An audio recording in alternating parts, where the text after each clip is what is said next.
মেহেরপুর সীমান্তে বেড়েছে উত্তেজনা। বিএসএফ এর পুশিনের চেষ্টা প্রতিহত করেছে বিজিবি। এ নিয়ে আরো জানতে এবার যুক্ত হচ্ছেন সহকর্মী আক্তারুজ্জামান। আক্তার, সীমান্তের নজরদারি টহল কেমন দেখছেন জানাবেন? ধন্যবাদ অতসী। আপনি জানেন যে গত শুক্রবার গভীর রাতে মেহেরপুরের যে গাংনী উপজেলা তেঁতুলবেড়ের সীমান্ত ছিল, সেই সীমান্তে ভারতে বসবাসকারী 6 জনকে অবৈধভাবে পুশিং করার চেষ্টা করেছিল ভারতীয় বিএসএফ। সেই 6 জনের মধ্যে ছিল 2 জন নারী, 2 জন পুরুষ এবং 2 জন শিশু। তার মধ্যে 2 জন বৃদ্ধ ছিল।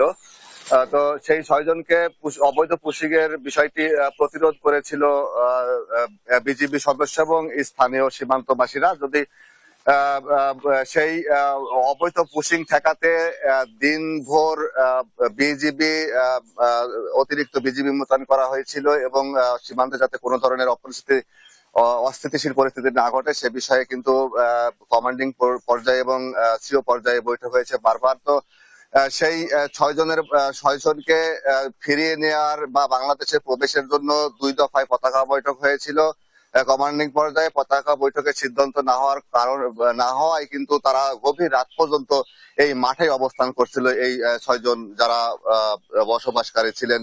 তো আমরা কথা বলেছি তেঁতুলবাড়িয়ার যে বিএপি ক্যাম্প রয়েছে, সেই বিএপি ক্যাম্পে আমরা কথা বলেছি। তারা আমাদেরকে জানিয়েছেন যে 2 দফায় পতাকা বৈঠকের সিদ্ধান্ত না হওয়ায় এই 6 জনকে আবার বিএসএফ ফিরিয়ে নিয়েছে তাদের কাঁটাতারের মধ্যে। তারা এখন পর্যন্ত কাঁটাতারের ওই পারে অবস্থান করছেন। আমরা পরবর্তীতে কথা বলেছি যিনি প্রথম দফায় যিনি পতাকা বৈঠকে অংশগ্রহণ করেছিলেন, কাথলি বিওপির যিনি নায়ক সুবেদার ওসিকুর রহমান ছিলেন, তিনিও আমাদেরকে জানিয়েছেন যে আমরা রাত 3টার পরে তাদেরকে আর পাইনি, সম্ভবত বিএসএফ তাদেরকে আবার ফেরত নিয়েছে।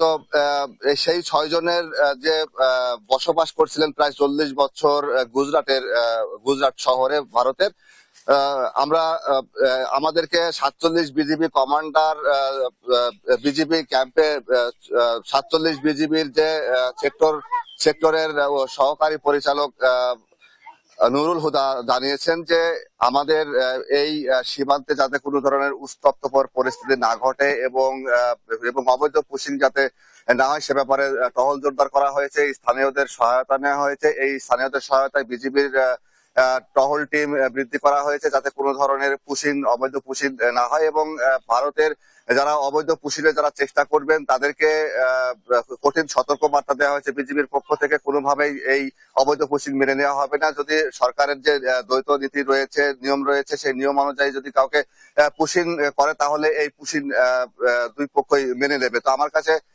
মেহেরপুর থেকে এই ছিল পুশিং নিয়ে এবং সীমান্তের সর্বশেষ অবস্থা।